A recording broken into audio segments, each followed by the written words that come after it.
students. In this video, we are discussing culture media and culture methods. So we'll see the important questions asked in previous years. Culture media questions have been asked repeatedly, and the most frequently asked questions are transport media, selective media, and anaerobic culture methods. And enriched media, enrichment media is also a probable question from this part. So all these are culture media for bacterial growth. So what all we are going to see, what all we are going to discuss is how will you classify culture media, what are the definitions, examples, and what are the different culture methods. So what is the use of culture media? Culture media provides specific nutrients and other substances which will support the growth of microorganisms. So it is used for growing mostly bacteria, then fungi, and virus, it won't grow in artificial culture media. They require cells.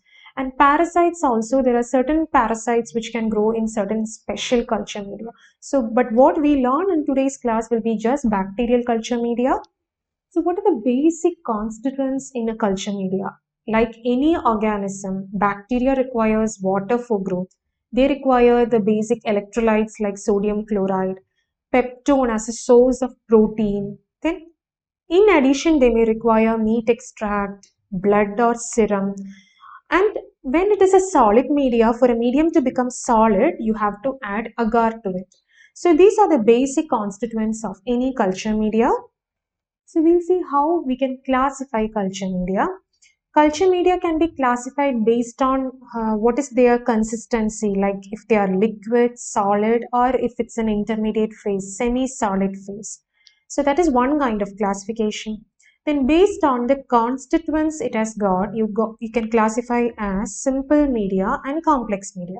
So simple media will be containing just the basic ingredients which is required for growing microbes, like just water, electrolytes, peptone, sodium chloride, and so on. So basic ingredients.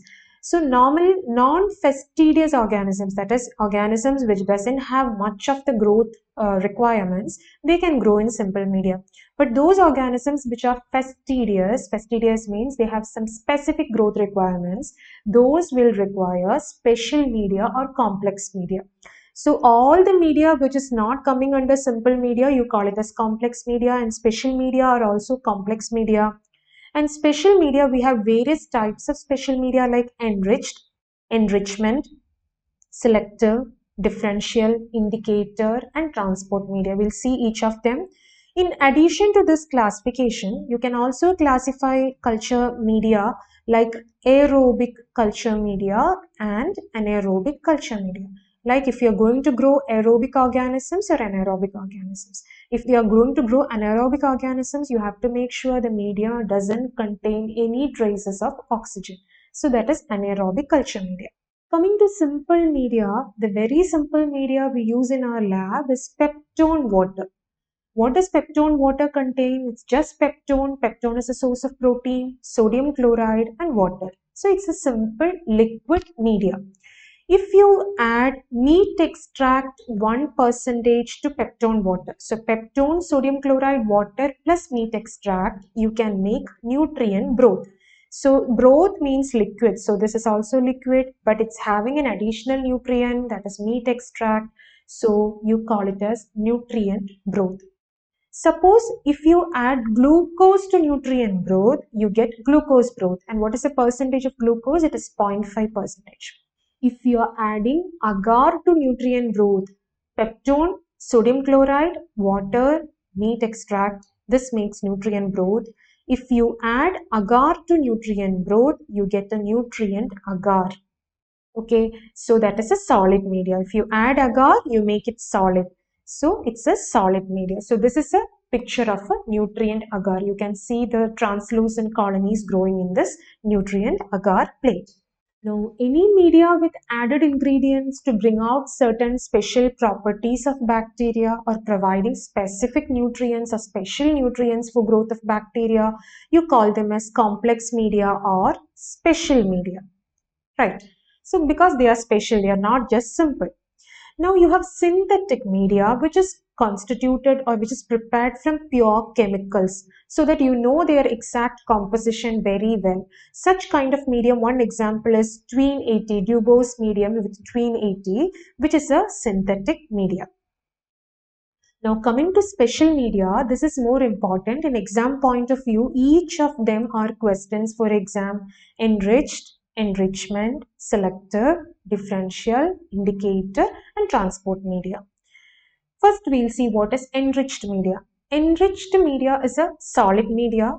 What you do here is you just enrich your basal or simple medium with some additional things like blood, serum, or egg.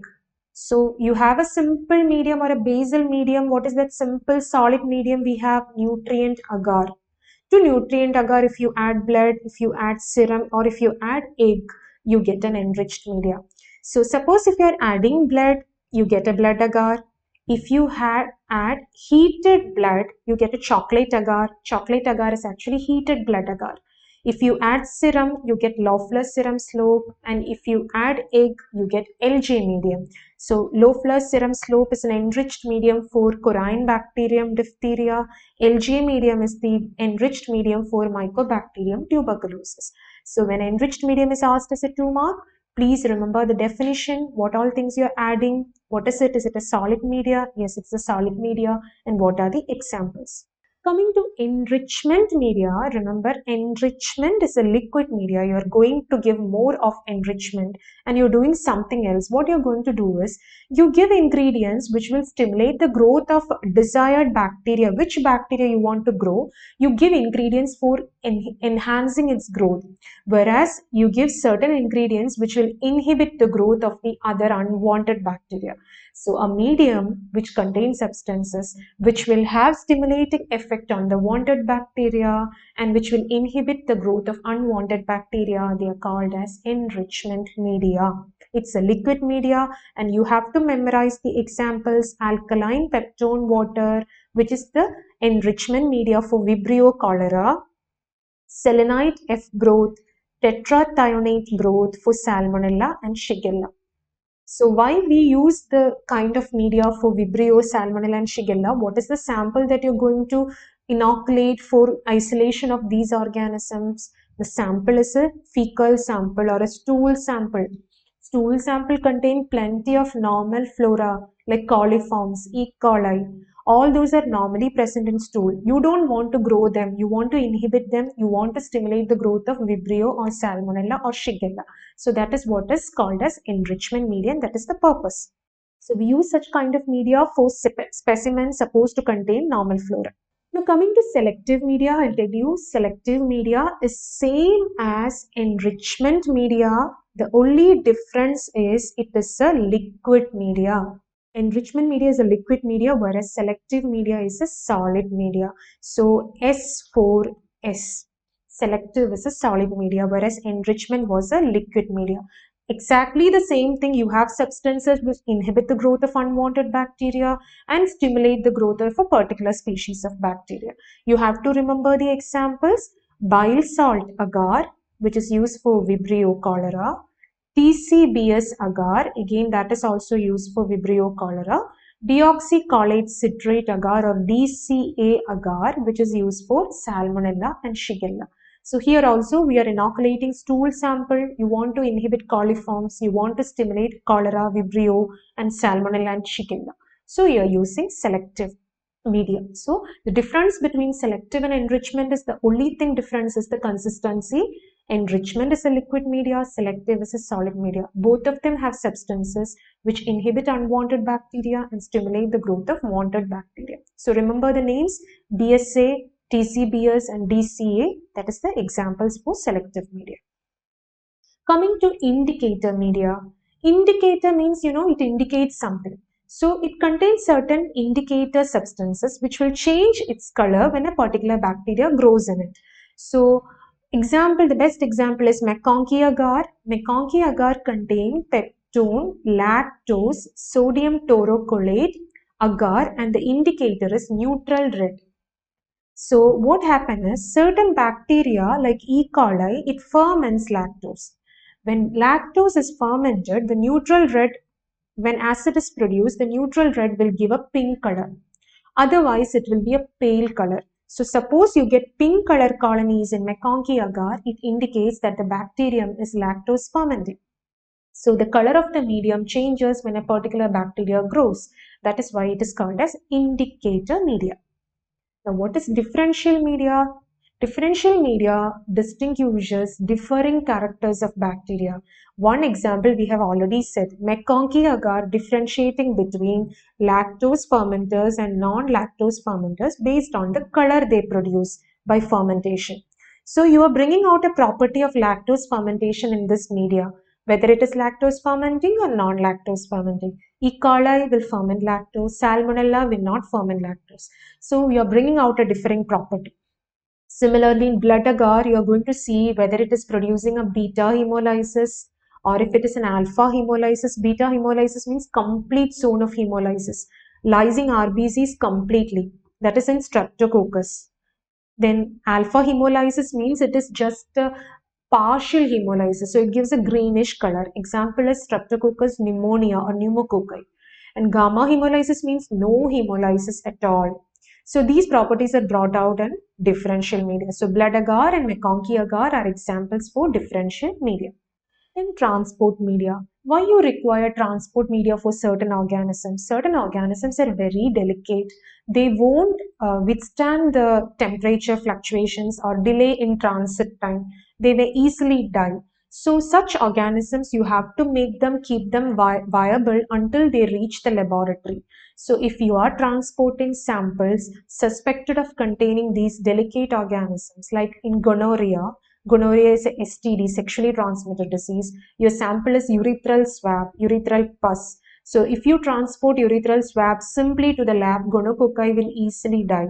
So you need a transport medium for gonococci that is called as Stewart's medium. And for streptococci, the transport medium is Pike's medium. And for Vibrio cholera, the transport medium is Venkataraman Ramakrishnan medium or VR medium. So all these are examples of transport media uses if you transport specimen containing delicate organisms so that it will remain viable until you process the sample. So transport medium is a very important question, previously asked question. Finally, anaerobic culture media. I told you all of these were aerobic culture media. So what is anaerobic culture media? The medium itself contains certain substances which will remove the oxygen. Like this is Robertson's cooked meat broth.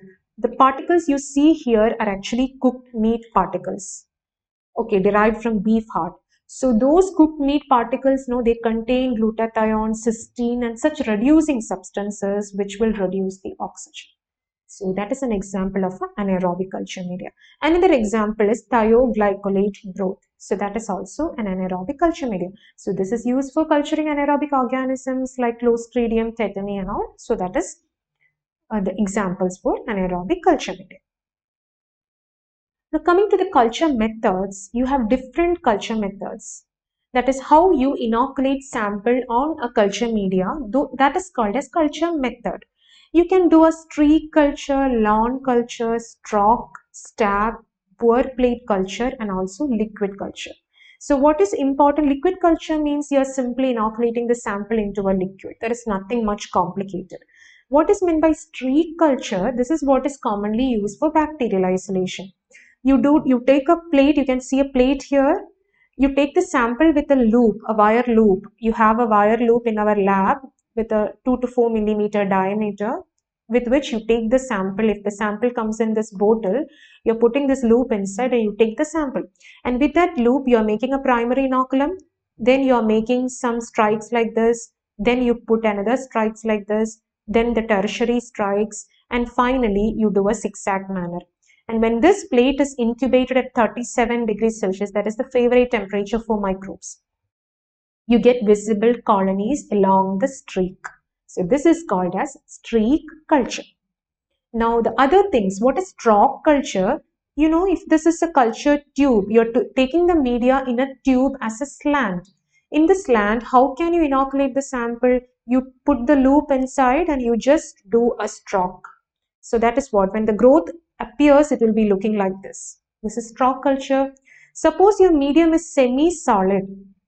Okay, it's not completely solid, it's not completely liquid, it's like a gel. Then you can directly put a straight loop inside, a straight wire inside and directly give a stab. And when the organism grow, no, it will be like this.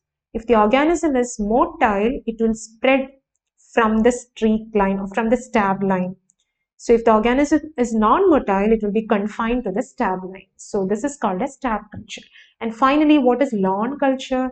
You take a plate, you take a swab, and with the swab, you're plating it completely along all the sides. So finally, when the growth appears, it will look like a lawn.